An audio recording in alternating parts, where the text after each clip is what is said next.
ओम साई राम। इतिहास की इस कक्षा में मैं आपका स्वागत करता हूं। आप सभी को इतिहास में मिडिवल हिस्ट्री के एक नए चैप्टर से जुड़ना है, जो अब आपके सामने है लोदी वंश के रूप में। आप सभी ने अभी पिछली क्लास में सैयदों को समझा था और तुगलकों के उत्तराधिकारियों को समझा था। अब आपके सामने एक नया टॉपिक है जिसको आपको समझना है, और ये दिल्ली सल्तनत का आखिरी टॉपिक भी है। तो इसको हम उसी तरह से समझेंगे। हेडिंग डाल लेंगे लोदी वंश। लोदी वंश कई सारी बुकों में इसका नाम लोदी की जगह पर लोधी भी लिखा हुआ मिलेगा आपको, तो कंफ्यूज मत होइएगा। लोदी और लोधी एक ही चीज है। इनका वास्तविक स्वरूप लोदी ही है, क्योंकि ये एक जनजाति होती थी जो अफगान जनजाति के नाम से जानी जाती थी। तो अगर पूछा जाए लोदी वंश कौन सा है, तो याद रखेंगे अफगान वंश है। अफगान वंश है। दिल्ली सल्तनत पर पहली बार किसी अफगान वंश की स्थापना हुई थी। अभी तक सिर्फ तुर्क ही राज कर रहे थे। ये पहली बार अफगानिस्तान से आने वाले लोग अब अफगान शक्ति के रूप में स्थापित होंगे। ध्यान रखेंगे आपको इस अफगान वंश में या दिल्ली के लोदी वंश में 3 सुल्तानों के बारे में पढ़ना है। जैसे सैयदों के बारे में आपने पढ़ा था, वैसे ही आपको इन 3 सुल्तानों के बारे में देखना है। सैयदों में 4 सुल्तान थे, इनमें 3 सुल्तान हैं। तो पहले इनका एक बार स्वरूप देख लीजिए, क्या क्या थे, कौन कौन थे ये सुल्तान। पहला इसमें आता है बहलोल लोदी, जो इस वंश की स्थापना भी करता है। बहलोल लोदी। ये जो लोदी वंश रहा, इसका शासनकाल आपको ध्यान से देखना है। इसका शासनकाल 1451 से लेकर के 1526 तक चलता है। इस बीच में दिल्ली सल्तनत में ये राजवंश लोदी राजवंश के नाम से जाना गया। बहलोल लोदी जब गद्दी पर बैठता है, फिर इसके बाद में दूसरा शासक बहलोल का तीसरा पुत्र सिकंदर लोदी बैठता है। सिकंदर लोदी गद्दी पर बैठता है। इस राजवंश का तीसरा शासक इब्राहिम लोदी के नाम से जो जाना जाता है, वो गद्दी पर बैठता है। इब्राहिम लोदी। इनके शासनकाल को अगर आपको देखना है तो जरा एक एक पे नजर मारेंगे। दिल्ली सल्तनत में बहलोल लोदी का शासनकाल रहा 1451 से लेकर के 1489। इस बहलोल लोदी के अगर ठीक 1 साल पहले चले जाएं तो आपको फिरोज तुगलक का शासनकाल मिलेगा 1351 से लेकर के 1389। यानी ठीक 100 साल बाद आपको कौन शासक मिल रहा है? बहलोल लोदी। ध्यान रखेंगे। फिर इसके बाद में दूसरा कौन सा शासक मिलता है? दूसरा आपको मिलेगा सिकंदर लोदी, जो बैठता है 1489 से 1517 तक। फिर इसके बाद में इस वंश का आखिरी शासक 1517 से लेकर के 1526 तक बैठता है। कौन? इब्राहिम लोदी। इस राजवंश के शासकों से ही बहुत सारे प्रश्न आते हैं जो आपको देखने हैं। पहला प्रश्न तो आपको ये देख लेना चाहिए कि दिल्ली सल्तनत में सर्वाधिक समय तक बहलोल लोदी ही गद्दी पर बैठता है। तो सर्वाधिक समय तक रहा सुल्तान। इसने करीब 38 साल पूरे शासन किए। 1451 के पहले ही महीने में ये गद्दी पर आ जाता है, यानी जनवरी 1451 में बहलोल लोदी सत्ता प्राप्त करता है और 1489 तक रहता है, यानी करीब 38 साल से भी इसका ज़्यादा शासनकाल रहा। तो याद रखेंगे 38 वर्ष से ज़्यादा जबकि आप फिरोज तुगलक का शासनकाल देखेंगे तो उसका शासनकाल 38 वर्ष के करीब रहा था। पूरा आप देखेंगे 1 वर्ष का दोनों में अंतर मिलेगा। इसका 38 वर्ष से ज़्यादा था, उसका 38 वर्ष से करीब था, यानी 38 वर्ष मान लेंगे, फिर भी इसका शासनकाल ज़्यादा रहा। तो बहलोल लोदी दिल्ली की सल्तनत पर सबसे ज़्यादा समय तक बैठा सुल्तान रहा। ध्यान रहेगा, इसके बारे में प्रश्न पूछा गया है। बहुत मिनिमम अंतर है दोनों में, बहलोल में और फिरोज में। तो याद रखेंगे, फिरोज को नहीं माना गया है, बहलोल को माना गया है। आयोग जो कहेगा वो बिल्कुल सत्य है, क्योंकि जो भी प्रश्न कहता है वो अपने आप में ब्रह्म होता है। ध्यान रखेंगे। फिर इसके बाद में सिकंदर के बारे में समझना है, इब्राहिम के बारे में समझना है। पहला आपको बहलोल लोदी के बारे में ही समझना है। ध्यान रखेंगे, समस्या ये थी कि जब लोदी वंश की स्थापना हुई 1451 में, तो ये एक बहुत कमजोर सुल्तानों से सत्ता लेकर के आए थे, यानी सैयदों से सत्ता लेकर के आए थे। इनके पास कोई खास ऐसी चीज थी नहीं जिससे ये अपनी सत्ता स्थापित कर सकें। तो अब सब कुछ ये नया करने वाले हैं। ध्यान रखेंगे, बहलोल लोदी को जब सत्ता मिली तो इसने अफगान भाईचारे की नीति अपनाई, क्योंकि ये खुद अफगान था। इसको पता था कि अगर ये अपनों का ही सहयोग प्राप्त नहीं करेगा तो इसके लिए समस्या बढ़ जाएगी। तो ये क्या करेगा, अपनों का सहयोग प्राप्त करने के लिए बहलोल ने, अब हेडिंग डाल लेंगे आप, पहले सुल्तान बहलोल लोदी को, बहलोल लोदी को। एक एक पे अगर आप अच्छे से चर्चा कर ले गए तो याद रखेंगे, MPPCS तो छोड़िए, आपका स्टेट गवर्नर के अलावा जितने भी एग्जाम है UPSC के थ्रू, उन सब में भी इतिहास आप नहीं भूलने वाले। इतना डीप UPSC की कक्षाओं में पढ़ाया जाता है, IAS की कक्षाओं में, जो आपको बहुत कम समय में गागर में सागर के रूप में भरना है। बहुत सारी चीज़ें मैं ओरल बता जाता हूं, उनको आप नोट डाउन किया करिए, क्योंकि वो चीज़ें हैं जो आपके कॉन्सेप्ट को क्लियर करती हैं, आपकी टॉपिक की पूरी रणनीति बनाती हैं। तो ध्यान रखेंगे, जो बहलोल लोदी है इसका शासनकाल 1451 से लेकर के 1489 के वर्ष तक रहता है। इसके बारे में जरा समझेंगे। इसने कमजोर सैयदों से सत्ता प्राप्त की थी, तो इसके लिए सबसे बड़ा प्रश्न तो यही था कि सबसे पहले अपनी सत्ता को स्थायित्व प्रदान करे। इस स्थायित्व को प्रदान करने के लिए उसने अपने ही सरदारों में क्या कहा कि मैं अफगान भाईचारे की नीति अपनाऊंगा, यानी जितने भी अफगान थे उन सब को अपना भाई कहता है। अफगान भाईचारे की नीति अपनाई।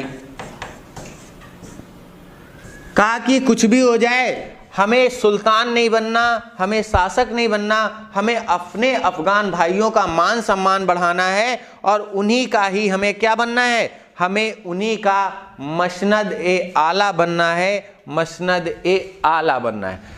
अभी आपको ध्यान रखना है, इसने एक उपाधि धारण की जिसको मसनद ए आली की उपाधि कहा गया। तो इस तरह करके इसने पहले खुद को सुल्तान घोषित नहीं किया, यानी जैसे खिज खान करता है सेम वैसे ही करता है। इसने खुद को पहले सुल्तान नहीं कहा, इसने खुद को मसनद ए आली कह दिया।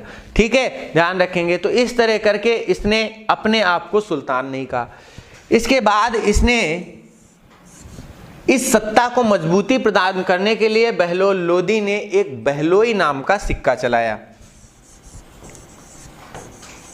बहलोली नामक सिक्का चलाया। बहलोली नामक सिक्का चलाया इसने और कहा कि अब साम्राज्य में आर्थिक स्थिति से रूप जब मजबूत हो जाएंगे तो हम अपने साम्राज्य को बहुत सारी चीजें दे सकते हैं। इसके शासनकाल में कहा जाता है कि जौनपुर को जीता गया, क्योंकि जौनपुर अभी तक एक तरह से सरकी वंश के पास चला गया था। ध्यान रखेंगे, इसी ने जौनपुर को जीता।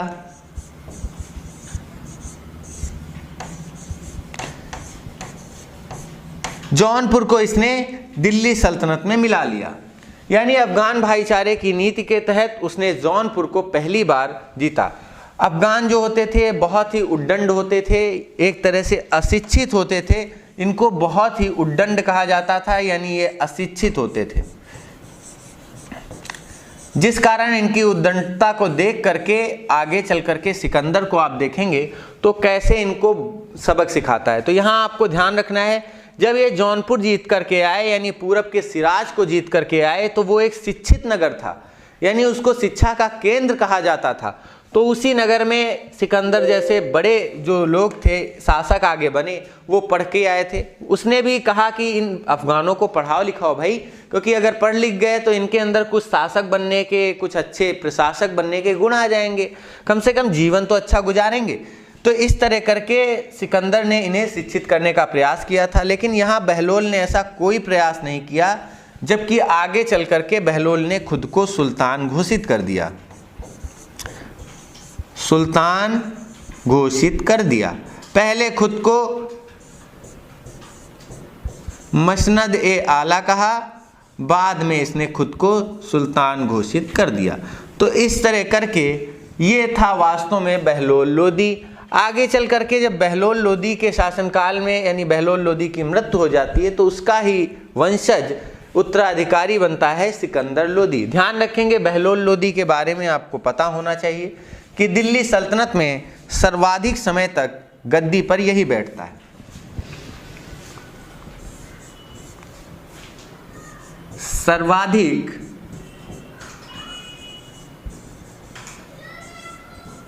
समय तक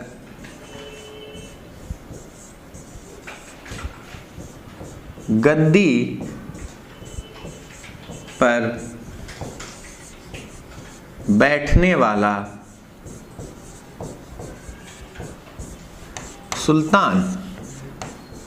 कभी भी प्रश्न को कॉन्सेप्चुअल दृष्टि से अगर देखेंगे तो गलत नहीं होगा, इसको आप नोट डाल के लिख लीजिएगा, क्योंकि प्रश्न पूछा गया है, आगे भी उम्मीद इसके पूछे जाने की है। तो इस तरह करके आप बहलोल लोदी को समझ गए। बहलोली नामक एक इसने सिक्का चलाया था, ये भी आपको पता होना चाहिए। फिर इसके बाद में कहा जाता है जौनपुर को जीता और जौनपुर को इसने अपनी राजधानी भी बनाया था, ये भी इसका उल्लेख भी मिलता है। तो इस तरह करके बहलोल लोदी का पूरा शासनकाल आपने देख लिया। अब आते हैं इस लोदी वंश के दूसरे सुल्तान की ओर, जो वास्तव में इस वंश का सबसे महान सुल्तान हुआ। ध्यान रखेंगे, बहलोल लोदी के शासनकाल में ही शेरशाह सूरी के बाबा आए थे। ध्यान रखेंगे, शेरशाह, अभी आप सूरवंश पढ़ेंगे उसमें आप देखेंगे शेरशाह सूरी के बाबा इसी समय भारत आए।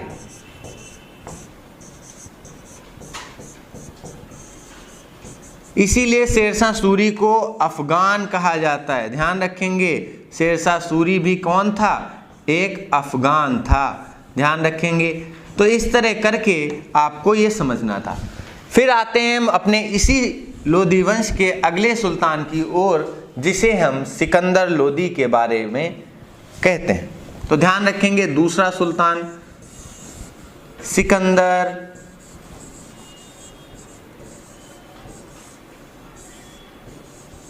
लोदी। दिल्ली की सल्तनत पे सिकंदर लोदी का शासनकाल जो रहा वो ध्यान देने योग्य है कि इसने 1489 से लेकर के 1517 के बीच में राज किया। इस लोदी वंश का सबसे महान शासक कहा जाता है। प्रश्न पूछा जाता है लोदी वंश का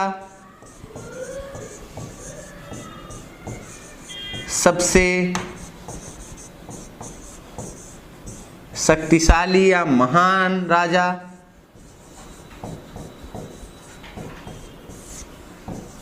सबसे शक्तिशाली शासक, तो ध्यान रखेंगे वो कौन था? वो सिकंदर लोदी ही था। इतिहास में कई सिकंदरों की चर्चा मिलती है, आप सबने देखा होगा। इतिहास में सबसे पहले सिकंदर की चर्चा मिलती है कब? जब इतिहास में आप प्राचीन भारत को देखते हैं। तो देख लीजिए जरा सिकंदर कौन कौन हुए, एक बार ये समझ लेंगे तो आपको इसको और इंटरेस्टिंग टॉपिक के रूप में समझना होगा। इसका नाम बहलोल ने सिकंदर इसी आधार पर रखा था क्योंकि मैसेडोनिया का शासक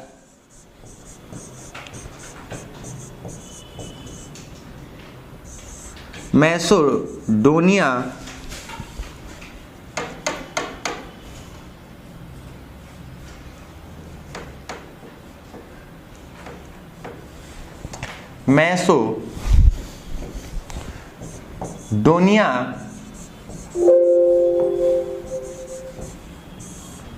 का शासक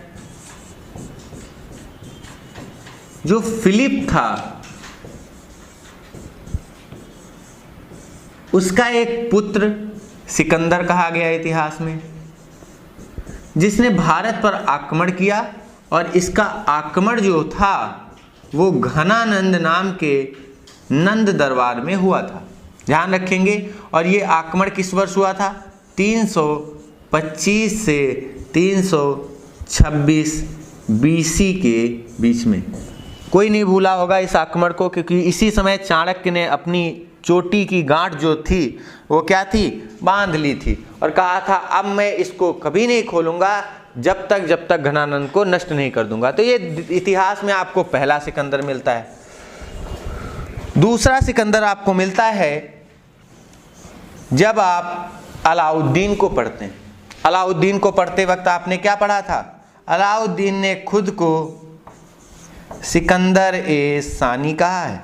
अलाउद्दीन ने क्या कहा है? अलाउद्दीन ने कहा है कि मैं सिकंदर ए सानी हूं या दूसरा सिकंदर हूं। सिकंदर ए सानी यानी दूसरा सिकंदर। समझेंगे कितने पॉइंट आते हैं दूसरा सिकंदर। ये सारे वो चीजें हैं जो आपके पेपर में पूछी गई हैं। डिस्कस इसलिए किए दे रहा हूं कि एक जगह पर आप सिकंदर्स को समझ लेंगे, फिर इसके बाद में आप तीसरे सिकंदर को जब समझेंगे तो अभी आपने समझा था किसके शासनकाल में? आपको पता है कि तुगलकों के ही शासनकाल में एक सिकंदर हुआ था, फिरोज का उत्तराधिकारी, जिसका नाम था अलाउद्दीन सिकंदर। अलाउद्दीन सिकंदर ये किसके समय था? ये इतिहास में तुगलकों के समय था, याद है? तुगलकों के समय। और इतिहास में अगर इसे देखना चाहते हैं तो 1394 के वर्ष में आप चले जाइए, मिल जाएगा आपको अलाउद्दीन सिकंदर। फिर इसके बाद में जब आप चौथे सिकंदर की ओर बढ़ेंगे तो आपको इस सिकंदर से रूबरू होना पड़ेगा जो लोदी वंश में है, ध्यान रखेंगे। और इसका नाम क्या है? सिकंदर लोदी। तो इस तरह करके आपको इतिहास में कई सिकंदर मिलेंगे। इसका शासनकाल देखना चाहते हैं तो आप 1489 से लेकर के 1517 के वर्ष में चले जाइए। इसने भी अपने आप को सिकंदर कहा है। तो इस तरह करके इतिहास में आपको सारे सिकंदर जो हैं वो मिल जाएंगे। ध्यान रहेगा, पहला सिकंदर जब भारत पर आक्रमण हुआ था, जो फिलिप का पुत्र था मैसेडोनिया के शासक का, और दूसरा अलाउद्दीन नाम का जो व्यक्ति था, अलाउद्दीन खिलजी, जिसने खुद को सिकंदर ए सानी कहा है, यानी दूसरा सिकंदर कहा है। तीसरा अलाउद्दीन सिकंदर होता है तुगलकों के समय, 1394 में गद्दी पर बैठता है। फिर इसके बाद चौथा होता है सिकंदर लोदी, जो अब आपको पढ़ना है। तो इसके बारे में आपको समझना है, जरा समझेंगे क्या है। तो लोदी वंश का सबसे शक्तिशाली राजा यही कहा जाता है। इसके शासनकाल के बारे में कहा जाता है कि सिकंदर लोदी ने अफगान भाईचारे की नीति बदल दी। अफगान भाईचारे की नीति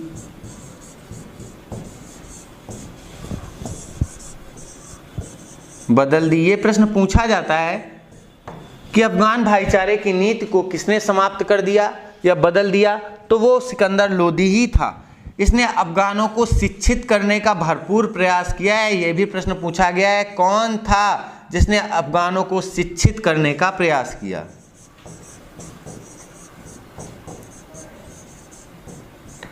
तो अफगानों को शिक्षित करने का भी प्रयास यही करता है, क्योंकि जानता है ये उद्दंड हैं, इनके खाने का तरीका भी सही नहीं, ना रहने का। ये कुछ भी ऊट पटूट किया करते हैं, कहीं महिलाओं का हरण कर लाते हैं, कहीं चोरी करते हैं। तो इस तरह की घटनाओं से सिकंदर लोदी बहुत परेशान था। दिल्ली सल्तनत में मोहम्मद बिन तुगलक के बाद सबसे ज़्यादा पढ़ा लिखा दूसरा सुल्तान सिकंदर लोदी ही कहा जाता है। इतिहासकार कहते हैं कि अगर दिल्ली सल्तनत का अंतिम बादशाह माना जाए तो वो सिकंदर लोदी को ही माना जाए, क्योंकि इब्राहिम में कोई भी शासक बनने के गुण नहीं थे, जिस कारण इसे दिल्ली सल्तनत का अंतिम सबसे अच्छा सुल्तान माना जाता है। तो ये प्रश्न पूछा गया है, दिल्ली सल्तनत का अंतिम सर्वश्रेष्ठ सुल्तान। इसके बाद तो इब्राहिम गद्दी पर बैठता है, लेकिन वो सिर्फ काम चलाऊ सुल्तान रहता है। क्यों ये सर्वश्रेष्ठ रहा? इसकी कुछ नीतियां ऐसी रहीं जिसको आप देख लीजिए। इसने पहले तो कई सारे कार्य किए। सबसे पहला कार्य इसने किया ये कि इसने भूमि मापन के लिए एक पैमाना बनाया। भूमि मापन पैमाना बनाया और उस पैमाने को नाम दिया क्या पता? गज ए सिकंदरी। गज ए सिकंदरी। गज ए सिकंदरी की रचना के कारण ही उसे, ध्यान रखेंगे, ये गज ए सिकंदरी जो था ये 39 इंच का होता था। 39 इंच का होता था और इसके बारे में बताया जाता है कि गज ए सिकंदरी के कारण ही उसे निज़ाम खां के नाम से भी जाना गया। जब इसकी चर्चा आपको मिलेगी, यानी माप जोक की चर्चा मिलेगी, तो आपको एक नाम इसका याद आएगा कि गज ए सिकंदरी के बाद निज़ाम खान इसका नाम पड़ गया था। निज़ाम खां नाम जो है वो सिकंदर लोदी का ही है। अच्छा, अब नाम पर चर्चा आई है तो इसका एक नाम और याद रखेंगे। वो क्या है? वो गुलरुखी नाम से, गुलरुखी नाम से ये कविताएं लिखता था। ऐसा इतिहासकारों ने बताया है। क्या सच है? ये आपको सुनना है ध्यान से। एक सुल्तान जो पढ़ा लिखा है, जिसके बारे में इतनी अच्छी चीज़ें बताई गई कि उसने खुद के बारे में, अपने बारे में बहुत सारे विवरण दिए, साथ ही साथ वो कविताएं भी लिखता है गुलरुखी के नाम से।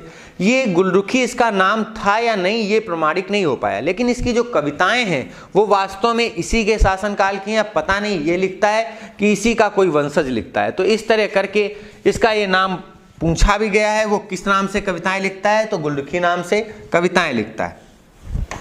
गुलरुखी नाम से कविताएं लिखता है। तो इस तरह करके इसका ये एक नाम जो है गुलरुखी, उसको आप याद रखेंगे। निज़ाम खान इसके बचपन का नाम भी कहा जाता है और इसने बचपन में ही कुछ कड़ियाँ थी, लोहे की जो कड़ियाँ होती हैं, उनके बारे में कहा जाता है जोड़ जोड़ कर एक माप करने की, लंबाई की एक चीज़ बना रखी थी। इसके बाद जब ये गद्दी पर बैठा तो इसने गज ए सिकंदरी का प्रचलन किया, जो वास्तव में बांस के डंडों से बनकर तैयार हुई थी, यानी ये लकड़ी का बना हुआ था। आगे चल करके शेरशाह सूरी इसी गज ए सिकंदरी को बहुत व्यापक पैमाने पर लगाता है। इसने बचपन में ही क्या किया था? छोटे छोटे छल्ले जो होते थे उंगली में पहनने वाले, उनसे एक माप करने के लिए कुछ पैमाना बनाया था, ऐसा बुक में लिखा है। और कहा गया फिर उसी के शासनकाल में जब गद्दी पर बैठता है तो भूमि मापन के लिए उसने गज ए सिकंदरी जो बांस का बनता था उसका प्रचलन किया है। तो इस तरह करके सिकंदर लोदी का ये भूमि मापन का जो पैमाना है ये आपको समझ लेना है। फिर इसके बाद में उसने गंगा घाटी पर एक तरह से कह सकते हैं आधिपत्य जमाया, यानी दिल्ली सल्तनत में एक ऐसा सुल्तान मिला जो गंगा घाटी पर अपना आधिपत्य स्थापित करता है। अभी तक ये क्षेत्र तुगलकों के समय निकल चुका था। गंगा घाटी पर अधिकार किया। इस अधिकार करने के क्रम में उसने सबसे पहले बिहार को जीतकर दिल्ली सल्तनत में मिला लिया।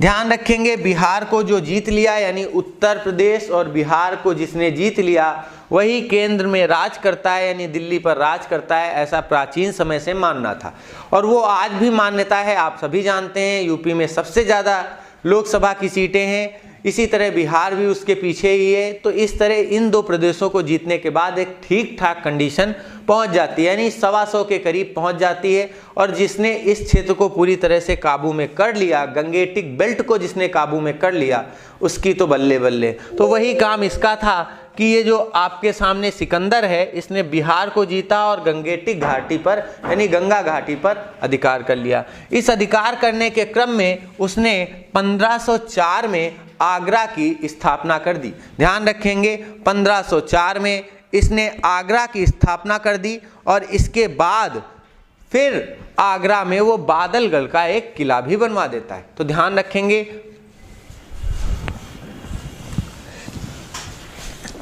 अब आगे आने वाला जो प्रश्न है वो ये, किसने आगरा की स्थापना की। वर्तमान आगरा जो ताजमहल के नाम से जाना जाता है, उसकी स्थापना 1504 में सिकंदर लोदी ने ही की। फिर इसके बाद में इसके बारे में कहा जाता है कि 1506 ईस्वी में, कई सारी बुकों में 1504 ही आपको मिलेगा, लेकिन सही उत्तर 1506 है। 1506 ईस्वी में आगरा को ये राजधानी भी बना लेता है, आगरा राजधानी बना लेता है, यानी इसने अपनी राजधानी आगरा को बनाया है। ध्यान रखेंगे अभी तक इसके ही पूर्वज रहे बहलोल लोदी ने राजधानी किसे बनाया था, जौनपुर को।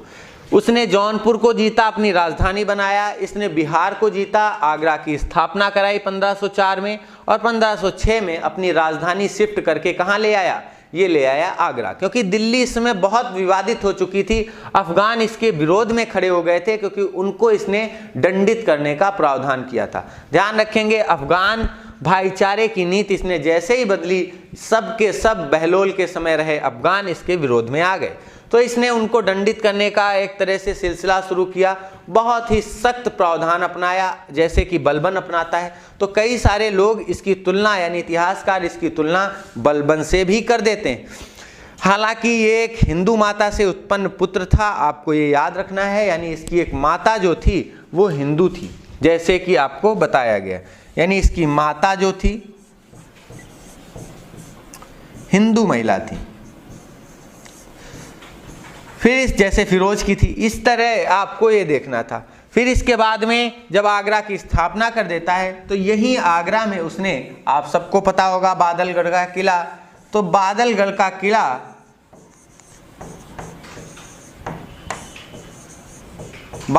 का किला ये भी यहीं पर स्थापित कराया जाता है और ये स्थापित करने का श्रेय इस सिकंदर लोदी को ही दिया जाता है। सिकंदर लोदी के बारे में कहा जाता है कि उसने अनाज से, याद रखेंगे प्रश्न बहुत ही अच्छा है, आईएएस में पूछा गया प्रश्न है, अगर आपको चेक करना है तो यूपीएससी के 2015 के पेपर में जा कर के आप देखेंगे तो आपको ये प्रश्न मिलेगा।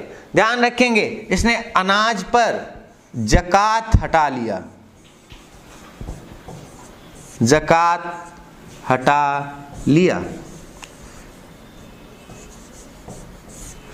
अब ये ज़कात कौन सी बला है, ये आपको बताया गया था कि शरीयत में कुल 4 करों का उल्लेख है, बताया गया था। ये ज़कात क्या है जरा समझ लीजिए। आपको बताया गया था कि इस्लाम में यानी शरीयत में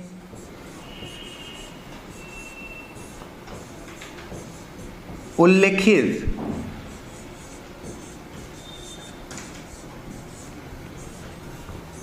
कर, शरीयत में उल्लेखित कर जो हैं उनकी संख्या 4 है। तो यहां बताया गया कि शरीयत में उल्लेखित 4 कर जो हैं उनके आपको नाम देख लेने, फिर सिकंदर के बारे में समझेंगे। कहा गया कि शरीयत में जजिया नाम का कर है, जो आपको बताया गया था मूर्ति पूजकों से लिया जाता है। दूसरा था ज़कात, ये आपको दिख रहा होगा, इसी कर की चर्चा आपको करनी। फिर इसके बाद में खुम्स आपको पता है लूट का धन होता था। तीसरा खराज या खिराज नाम से जाना जाने वाला ये कर, ये भूमि कर होता था और इसी को उस्र या उसरी के रूप में लिया जाता था, यह आपको पता था। अब जरा जकात क्या था ये समझ लीजिए। जकात को मैंने आपको पहले भी समझाया है कि ये धनी मुस्लिमों से लिया जाता था, धनी मुस्लिमों से लिया जाता था।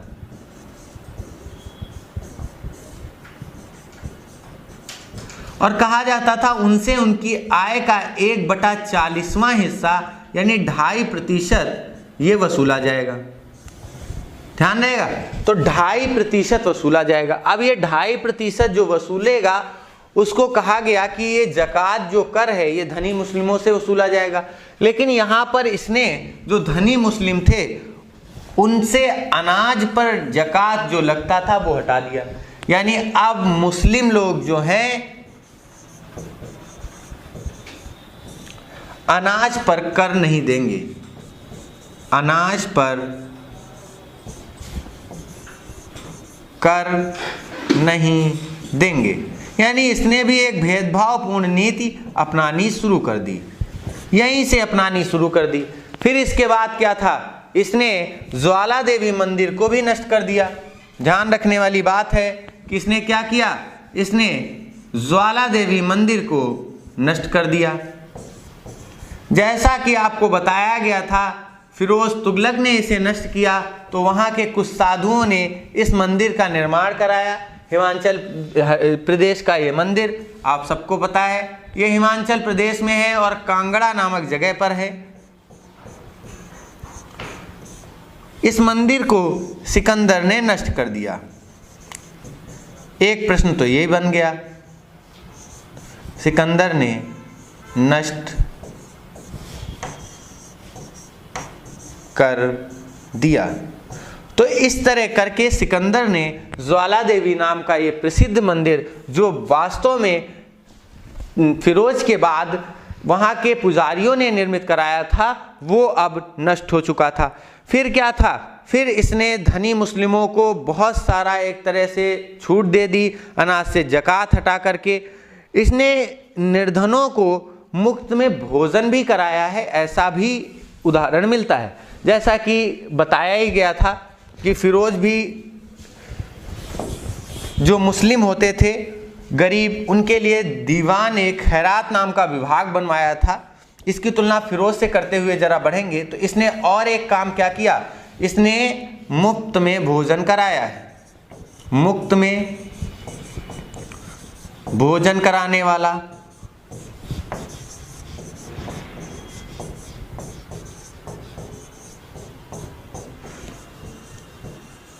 मुफ्त में भोजन कराने वाला ये दिल्ली सल्तनत का पहला सुल्तान था। इसके बारे में और कई सारी चीज़ें कही गई, जैसे कि कहा गया कि दिल्ली के जितने भी सुल्तान रहे उन सब ने बुधवार को न्याय किया है। यानी दिल्ली सल्तनत के सब सुल्तान जो थे वो बुधवार को न्याय करते थे। इल्तुतमिश भी बुधवार को न्याय करता है और इल्तुत के बारे में तो कहा जाता है क्या कि उसने न्याय के लिए घंटियां भी लगवा रखी थी। यह भी एक अनूठा उदाहरण है। पहला तो वो बुधवार को न्याय करता है, बुधवार को ज़्यादा सभी सुल्तान न्याय करते हैं, बुधवार को न्याय। और ये दूसरा क्या करता है इल्तुतमिश कि घंटियां लगवा देता है, कहता है अब कोई भी दरबार की घंटी बजा देगा जो मेन डोर पर लगी है, यानी दिल्ली में मेन डोर पर घंटी लगी उसको बजा देगा। ये घंटी सीधे राजमहल के उस दरवाजे पर लगी है जो राजमहल का कहा जाता था परिसर है, यानी परिसर में बजती थी। सुल्तान सीधे सुन लेता था और तुरंत न्याय दिलाया करता था। लेकिन इसने क्या किया, इसने नियम बनाया कि वो 24 घंटे न्याय प्रदान करेगा। किसी भी घंटे कोई भी आकर के न्याय 24 घंटे न्याय देने वाला। तो इस तरह करके इसने एक अच्छा मैसेज तो दिया, लेकिन जो मैसेज उसने ज्वाला देवी मंदिर तोड़कर दिया वो उसकी उदारता का मैसेज नहीं था। जिस कारण उसको हम दिल्ली सल्तनत का एक कट्टर शासक ही कहते हैं। चिकित्सा शास्त्र का उसने फहरंगे सिकंदरी के नाम से अनुवाद कराया। चिकित्सा शास्त्र का उसने फहरंगे सिकंदरी नाम से अनुवाद कराया। इसी तरह उसने आगे चल करके जो कह सकते हैं हमारा संगीत शास्त्र है उसको लज्जत सिकंदरी के नाम से अनुवादित कराया। यानी जो हमारा संगीत शास्त्र है, यानी हमारा जो सामवेद है, उससे निकलने वाली जो संगीत की चीजें हैं उसको संगीत शास्त्र कहा गया और संगीत शास्त्र को उसने फहरंगे सिकंदरी के नाम से अनुवाद कराया है। इसके पहले उसने कहा जाता है कि चिकित्सा शास्त्र को उसने अनुवादित कराया है। ध्यान रखेंगे, पहले चिकित्सा को देख लेंगे जिसे फहरंग के नाम से अनुवादित कराया, फिर लज्जत सिकंदरी को देखेंगे जो संगीत के नाम से अनुवादित है। ध्यान रखेंगे। तो इसका अगला कार्य क्या है कि जो चिकित्सा शास्त्र है जिसके बारे में आप पहले से जानते हैं, ये चरक संहिता के द्वारा रचा गया चिकित्सा शास्त्र, यानी हमारे जो महान वैद्य रहे चरक, उनका जो ग्रंथ रहा चरक संहिता, उसके बारे में वर्णन करता है ये चिकित्सा शास्त्र। और कहा गया इसका जो इसने अनुवाद कराया वो फहरंग सिकंदरी नाम से अनुवाद कराया। यानी बड़ा ही बुद्धिमान शासक निकला, उसने भारत की अच्छाइयों को देखते हुए ये सब कराया। अभी तक ये सब कोई नहीं कर रहा था, आप सबको पता है, सैयदों से तो उम्मीद ही नहीं की जा सकती, तुगलकों ने भी इस तरह का कोई कार्य नहीं किया था। फिर इसके बाद में कहा जाता है, अगला पॉइंट कहा जाता है, इसने संगीत शास्त्र जो था उसका लज्जत सिकंदरी नाम से अनुवाद कराया है। कॉन्सेप्ट पूरा पकड़िएगा, दो ऐसे आपको शास्त्र मिलेंगे जिनका ये अनुवाद कराता है, किस नाम से, ध्यान रखेंगे, ये लज्जत सिकंदरी नाम से अनुवाद कराता है। ध्यान रहेगा, लज्जत सिकंदरी नाम से अनुवाद कराता है। तो इस तरह करके उसने एक अच्छा काम भी किया कि भारतीयों को समझना है तो पहले उनके लिखे हुए ग्रंथों को समझिए, उनकी चीज़ों को समझेंगे तो हम एक अच्छे शासक और बन सकते हैं। इसी क्रम में उसने चिकित्सा शास्त्र का फहरंगे सिकंदरी और संगीत शास्त्र का उसने क्या किया, लज्जत सिकंदरी नाम से अनुवाद करा दिया। इसके बाद कहा जाता है कि उसने कई सारे ऐसे कार्य किए जिससे उसकी प्रतिष्ठा जो थी, जो ये सब करके गया, वो धूमिल हो गई। जिनमें पहला तो कारण था कि उसका कबीरदास से झगड़ा हो गया। कबीरदास जो बहुत ही महान भारत के कवि कहे गए, उनसे इसका विवाद था। तो प्रश्न पूछा गया कबीर से किसका विवाद था, तो कबीरदास से विवाद इसका हुआ। कबीरदास से जब इसका विवाद हुआ तो इसने कबीरदास को मृत्युदंड की सजा सुनाई है।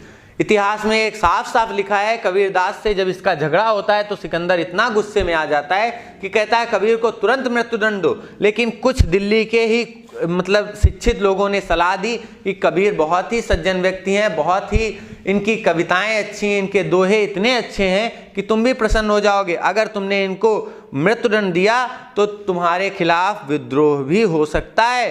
तो याद रखेंगे, इसने कबीर को फिर क्षमादान दिया था। ध्यान रखेंगे। तो प्रश्न पूछा जाता है किसका कबीर के साथ विवाद था, तो सिकंदर का ही विवाद था। जैसे निजामुद्दीन औलिया का विवाद किससे था, तो वो गयासुद्दीन तुगलक के साथ था। तो ध्यान रखना है, इसका विवाद किससे है, इसका विवाद कबीरदास से। फिर इसके बाद में ये भी कुछ कट्टर काम करता है जैसे फिरोज ने किए हैं। इसने भी मज़ार पर जाने से रोक लगा दी।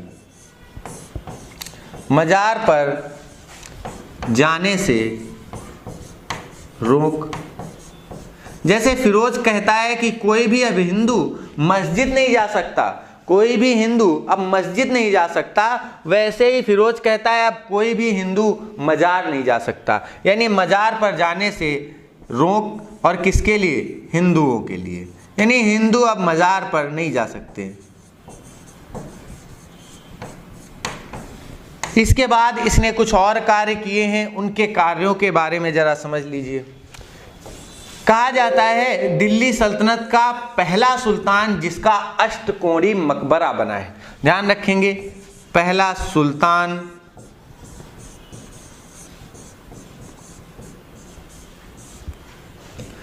जिसका अष्टकोणी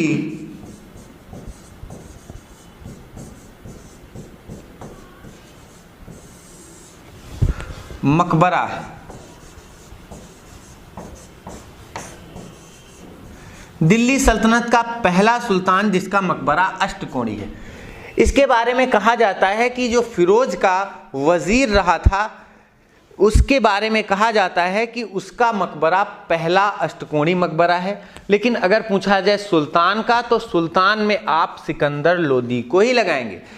लेकिन अगर पूछा जाए अष्टकोणी मकबरा तो इतिहास में 8 कोण या 8 खंभों का मकबरा इसे कहा जाता है। 8 खंभों का,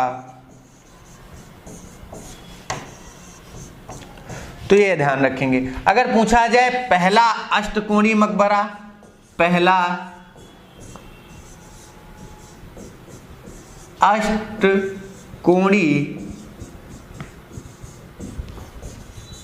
मकबरा, तो पहला अष्टकोणी मकबरा फिरोज के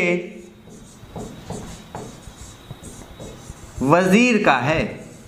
फिरोज के वजीर खाने जहां तेलंगानी इनका नाम था, ध्यान रखेंगे, खाने जहां तेलंगानी, खाने जहां तेलंगानी जो फिरोज के वजीर थे उनका मकबरा पहला अष्टकोणी मकबरा कहा जाता है। दिल्ली सल्तनत का अगर पूछा जाए पहला अष्टकोणी मकबरा तो फिरोज के वजीर का। अगर पूछा जाए दिल्ली सल्तनत के पहले सुल्तान जिसका मकबरा अष्टकोणी है तो सुल्तान में हमेशा आप सिकंदर लोदी को ही लगाएंगे। इसका मकबरा 8 खंभों का मकबरा है, ध्यान रखेंगे। तो इस तरह करके आपको सिकंदर लोदी के बारे में सब कुछ समझना था। सिकंदर लोदी की जितनी भी घटनाएं समझनी थी वो आप सब समझ चुके हैं। अब अगला आपके सामने जो सुल्तान आएगा वो आएगा कौन? वो आएगा इब्राहिम लोदी, यानी इस वंश का आखिरी शासक और दिल्ली सल्तनत का अंतिम शासक। तो आप आगे हेडिंग डाल लेंगे इब्राहिम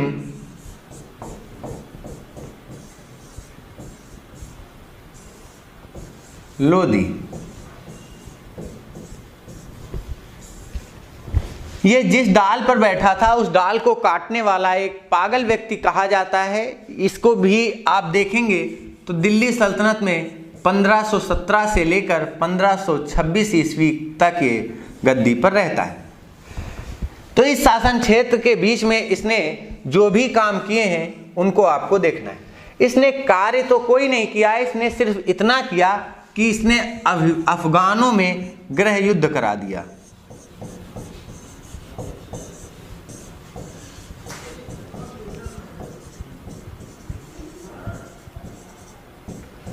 समस्या ये थी कि जब सिकंदर लोदी की मृत्यु हुई तो उसके 2 पुत्र इब्राहिम और जलाल लोदी, ध्यान रखेंगे सिकंदर के 2 पुत्र इब्राहिम और जलाल नाम का एक इसका भाई था, जलाल खान लोदी। इन दोनों में सत्ता बांट दी गई। जो अफगान थे उन्होंने सोचा गृह युद्ध ना हो, इन दोनों में ही झगड़ा ना हो जाए, इस कारण सत्ता बांट दी गई। इब्राहिम को दिल्ली का क्षेत्र दिया गया, कहा तुम भाई दिल्ली को देखो, और इसको बताया गया जलाल को कि तुम अब आगरा से अपना काम चला लेना। इस तरह करके दोनों को साम्राज्य का बंटवारा करा दिया गया। लेकिन कुछ समय तक तो दोनों में सब शांति से रहा, लेकिन अफगान इस नीति ने यानी इस बंटवारे की नीति ने ज़्यादा दिनों तक ये सत्ता संभाल कर नहीं रख पाई। क्यों? क्योंकि कुछ ही वर्षों बाद जब 1524 का वर्ष आता है तो इन दोनों अफगान नेताओं के बीच में युद्ध होने की स्थिति आ जाती है। यानी इस क्षेत्र के अफगान और उस क्षेत्र के अफगानों में एक गृह युद्ध होता है, और इस गृह युद्ध में अफगान गृह युद्ध में करीब 10,000 अफगान मारे गए। 10,000 अफगान मारे गए। जब ये 10,000 अफगान मारे गए तो अब इसमें गलती पाई गई इब्राहिम लोदी की। कहा गया कि तुमने ही ये गृह युद्ध बढ़ावा दिया है और तुमने ही गृह युद्ध को करवाया है। तो इसी के चाचा यानी इब्राहिम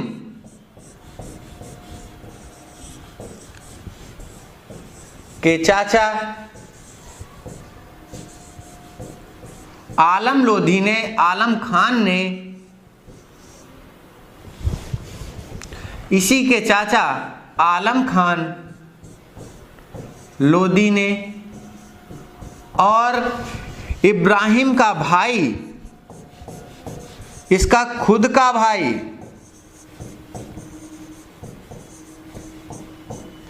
जिसका नाम दौलत खान था, दौलत खान था, ये दोनों अब इस इब्राहिम के हो गए विरोधी। इन्होंने कहा तुम ही ने ये सब कराया है और तुम्हारी रणनीति हम अच्छे से समझते हैं। तुम चाहते हो सबके सब अफगान जो अमीर हैं वो मारे जाएं और फिर क्या होगा, फिर तुम दिल्ली सल्तनत के एक छत्र राज पर बैठोगे और तुम्हें लग रहा है ऐसा कर पाओगे तुम। तो ऐसा ना करने के कारण ही ये दोनों चले गए, दौलत खान और आलम खान, किसके पास, बाबर के पास। बाबर दूर बैठ कर के ये सब नज़ारा देख रहा था।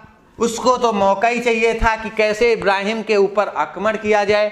जब इन दोनों ने बताया कि तुम इस समय आक्रमण करो, सबसे सुनहरा अवसर है, तो बाबर 1526 ईस्वी में, ध्यान रखेंगे, बाबर 1526 ईस्वी में इस इब्राहिम लोदी के ऊपर आक्रमण करता है और वो घटना आ ही जाती है जिसके बारे में कहा जाता है पानीपत का पहला युद्ध।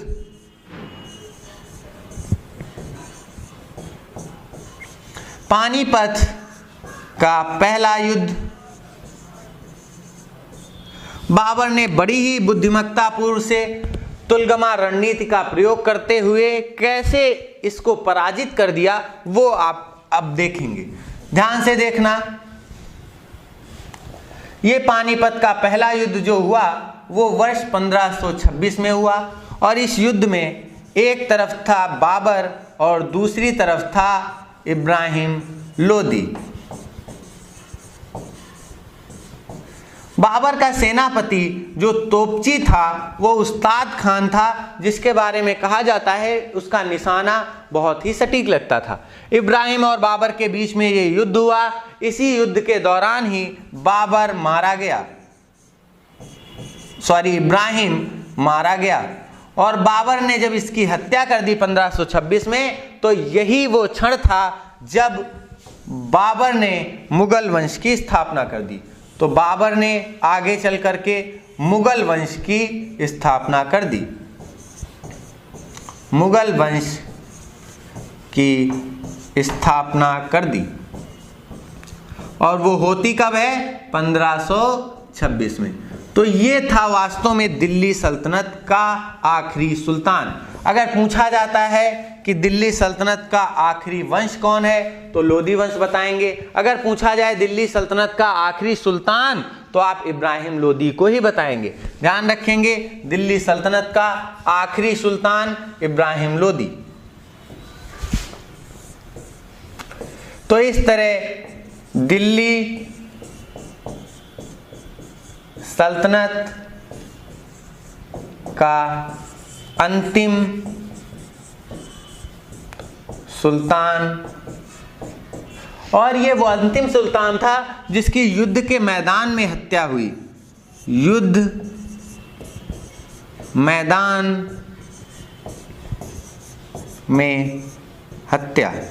अच्छा, अगर आपसे पूछा जाए कि दिल्ली सल्तनत का पहला सुल्तान, तो दिल्ली सल्तनत का पहला सुल्तान आप आराम शाह को ही बताएंगे, क्योंकि ऐबक ने सुल्तान की उपाधि धारण नहीं की थी। तो ध्यान रखेंगे, पहला सुल्तान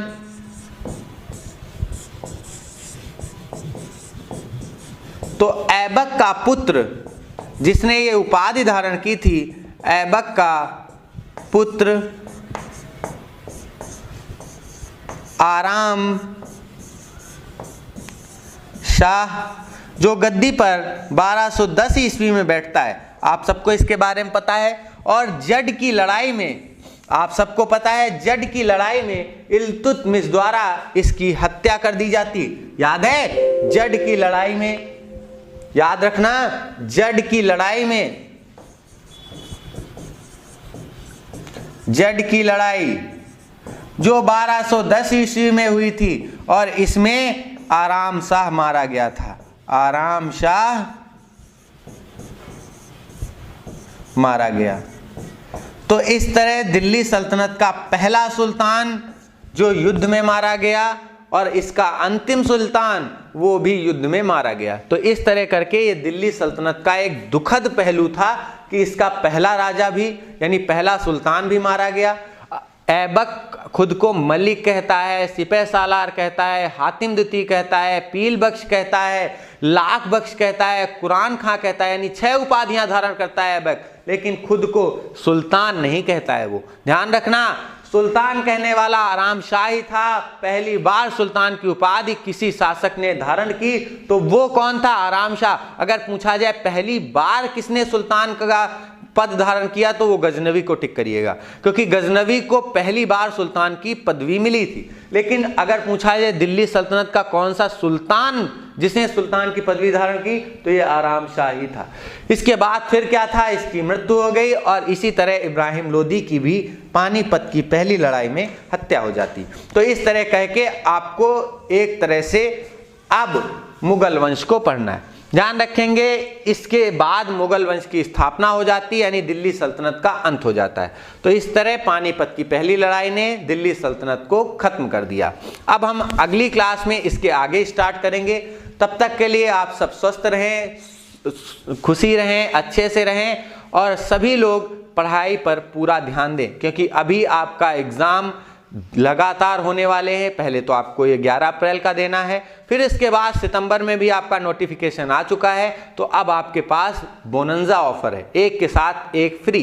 तो जबरदस्त तैयारी करिए, सिलेक्शन आपका बहुत दूर नहीं है। जितना आप मेहनत करेंगे उतना ही आप अपनी तैयारी को इम्प्रूव करेंगे। तो इतना आज के लिए रखते हैं, अगली क्लास में यहीं से मिलेंगे। तब तक के लिए आप सभी को धन्यवाद। Okay, best of luck, thank you.